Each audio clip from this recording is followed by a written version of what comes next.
A paz, queridos, hoje é o nosso 24º Devocional do Discípulo e hoje a nossa meditação vai se encontrar no Evangelho de Mateus, capítulo 26, verso 41, que vai dizer assim: Vigiai e orai para que não entreis em tentação. Na verdade, o espírito está pronto, mas a carne é fraca. Aqui foi um dos últimos momentos que Jesus teve com seus discípulos na terra, quando Jesus estava no jardim do Getsêmani orando antes de ser traído e levado para todo o seu processo de julgamentos até ele realmente ser crucificado. E é interessante a colocação que Jesus coloca aqui no 41, vigiai e orai para que não entreis em tentação. E muitas pessoas às vezes confundem essa circunstância que Jesus coloca aqui. Jesus ele vai colocar como a primeira atitude que nós devemos ter a vigilância. E em conformidade com a vigilância, nós devemos orar. Em momento algum, Jesus diz que a oração é menos importante. Mas aqui ele quer enfatizar que só o orar por si não vai mudar nada. A oração ela tem que concordar com as nossas atitudes. Ele estava falando com os discípulos: tenham vigilância, tenham outro comportamento, assim, fiquem despertos e orai. Porque se muitas coisas na nossa vida nós ficamos ali, Senhor, por favor, me ajuda, me ajuda, me ajuda, mas as nossas atitudes não condizem com o que nós falamos, com a nossa oração, então são palavras vãs, porque o nosso coração não está de acordo com a nossa boca. Às vezes nós falamos, nós temos até a consciência de que nós temos que orar por aquilo, mas o nosso coração está fechado para aquilo. Nós não queremos aquilo. E por isso que Jesus enfatiza, vigiai e orai. E tem pessoas às vezes que vão acabar dizendo, orai e vigiai. Não, é vigiai e orai. Vamos estar lendo o contexto para a gente entender melhor a passagem. Vamos estar lendo a partir do 36. Então Jesus foi com eles a um lugar chamado Getsêmani e disse a seus discípulos, assentai-vos aqui enquanto vou ali orar. Getsêmani era um local onde eles faziam a prensa do azeite para fazer o óleo, para fazer extratos mesmo, O azeite, o óleo, no tempo antigo ele era utilizado de muitas formas. Ele era utilizado pelos sacerdotes no templo, era utilizado para manter luz acesa, era utilizado como tempero, era utilizado como unguento para ferimentos. Ele tinha muitos usos e era de grande rentabilidade, Era caro comprar azeite. E Jesus, no seu último momento, como homem livre, ele escolhe ir para a prensa do azeite. Isso simboliza muito o que nós vamos ler aqui, que é o último momento de Jesus. Ele estava sentindo cair sobre si o peso do pecado de toda a humanidade. Quando nós pensamos em toda a humanidade, se nós olharmos hoje para o planeta Terra, hoje, no dia de hoje, existem mais de 8 bilhões de seres humanos. Agora imagina a quantidade de seres humanos que já houveram sobre essa terra e ainda hão de existir. É um número surreal a quantidade desse número.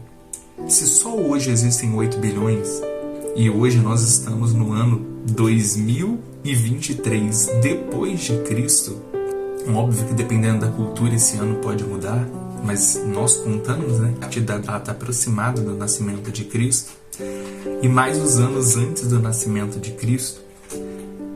Pensa na quantidade de seres humanos, na quantidade de orações, na quantidade de vidas, na quantidade de mal, na quantidade de perversidade, de iniquidade, na quantidade de pecados que recaíram sobre Cristo.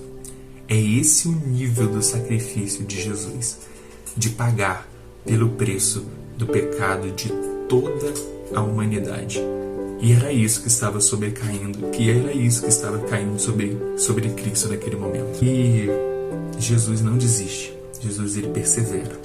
Não que ele não tenha sido afligido, ele realmente estava se sentindo, sendo ali, passando numa prensa, sendo esmagado. Mas estavam esmagando Cristo para que a perfeição saísse. a perfeição da salvação. O óleo, a unção que recai sobre nós hoje é a prensa que esmagou Jesus, e pela sua misericórdia hoje nós somos salvos, curados, libertos pelo nome e pelo sangue de Jesus. Vamos continuar no 37. Levando consigo Pedro e os 2 filhos de Zebedeu, começou a entristecer-se e angustiar-se muito. Então lhes disse: a minha alma está cheia de tristeza mortal. Ficai aqui para vigiar comigo.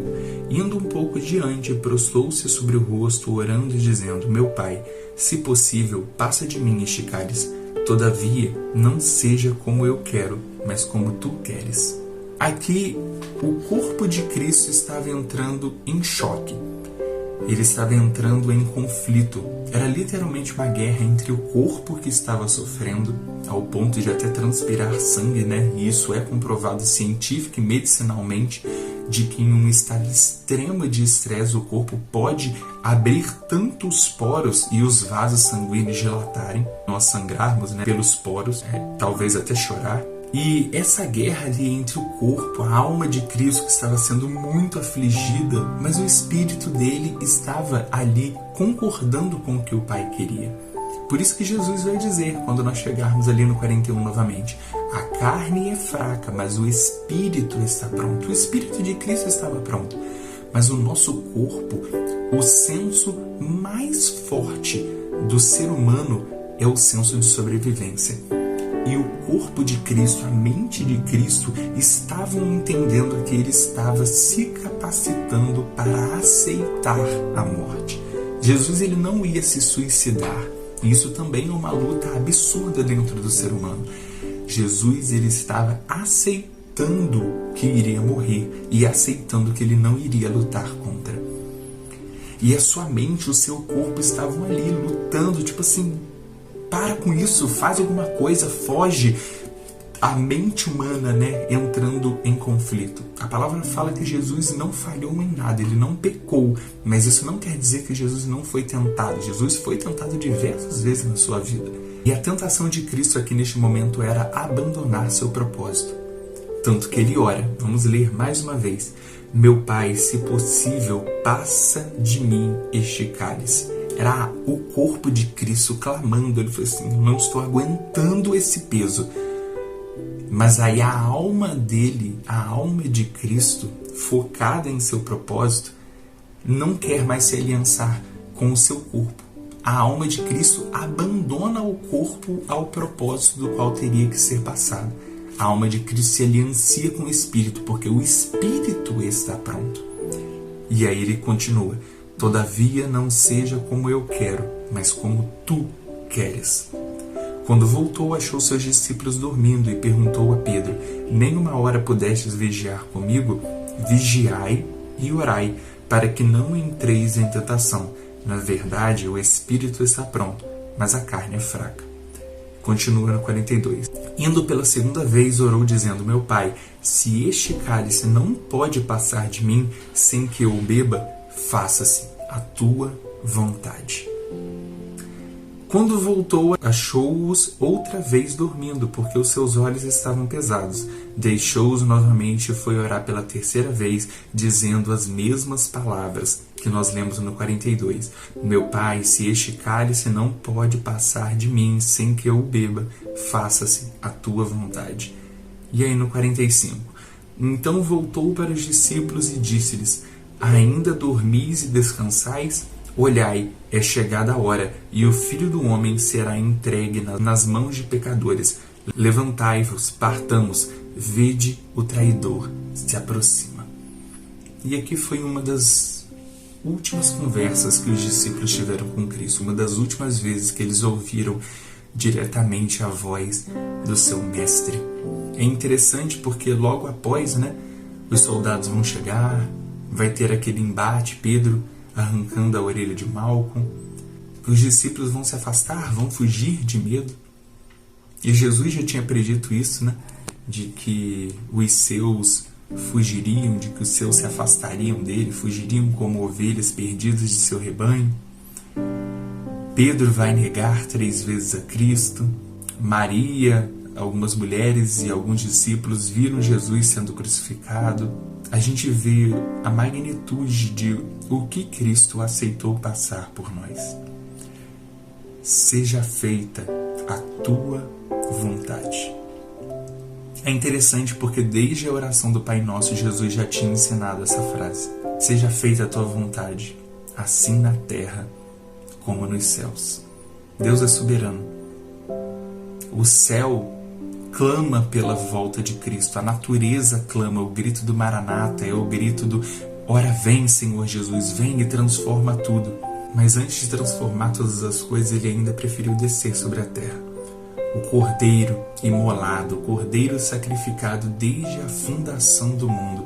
Ele veio cumprir o seu propósito. Ele veio nos resgatar. Ele veio nos comprar, nos restaurar de algo que era impossível nós fazermos. O sacrifício que nos trouxe a paz agora estava sobre Ele.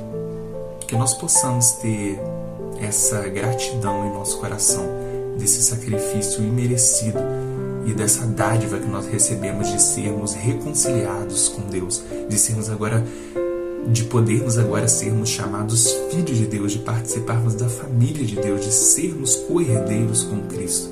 Isso é uma dádiva incalculável e muitas vezes nós esquecemos dessa maravilha que Jesus nos deu, que é a salvação, que é a vida com Deus, que é o podermos nos relacionar com o Pai. E quantas vezes nós esquecemos disso e passamos o nosso dia batido sem termos um momento com Deus. Que nós possamos ter isso na nossa mente. Que nós possamos ter que em todas as coisas nós temos que ter relacionamento com o Pai. Mas acima de tudo confiar realmente que Ele é um bom Pai. E que em todas as coisas sejam feitas a vontade de Deus nas nossas vidas. Amém? Vamos estar orando. Senhor, nosso Deus e nosso Pai, Senhor, entramos na Tua presença para Te louvar, Te adorar e Te exaltar, Pai. Toda honra e toda glória seja entregue a Ti, porque somente Tu és Rei, somente Tu és Senhor, somente Tu és Deus e somente Tu és digno de toda honra, de toda glória, de toda adoração. Pai, muito obrigado por mais um dia de vida, Senhor. Muito obrigado por Senhor nos despertar e nos levantar nesse dia, Pai. E muito obrigado, Senhor, porque o Senhor nos resgatou, o Senhor nos chamou, o Senhor nos purifica de todo mal. Que o Senhor venha estar nos fortalecendo, Pai. Que o Senhor venha estar, Senhor, nos conduzindo em todas as coisas. E que em tudo na nossa vida, Pai, seja feita a Tua vontade.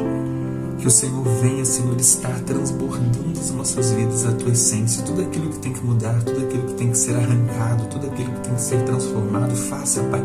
Porque de nós mesmos nós não vamos conseguir, mas em Ti nós podemos todas as coisas, nós podemos suportar todas as coisas em Ti, porque o Senhor é a nossa força, o Senhor é a nossa rocha, o Senhor é aquele que nos ajuda em todas as coisas, Pai, e por isso Te sou muito grato.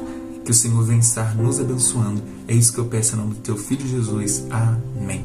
Amém, meus irmãos. Que vocês tenham um dia abençoado e que vocês confiem na vontade absoluta e soberana de Deus sobre todas as coisas. Lembrem-se, a vontade de Deus ela é boa, perfeita e agradável. Nada será melhor que a vontade de Deus para nossas vidas. Que nós possamos estar descansando em Deus e crendo e clamando que seja feita a Tua vontade todos os dias. Amém, meus irmãos? Deus abençoe vocês e lembrem-se, sejam discípulos de Cristo por todos os lugares que vocês forem. Amém?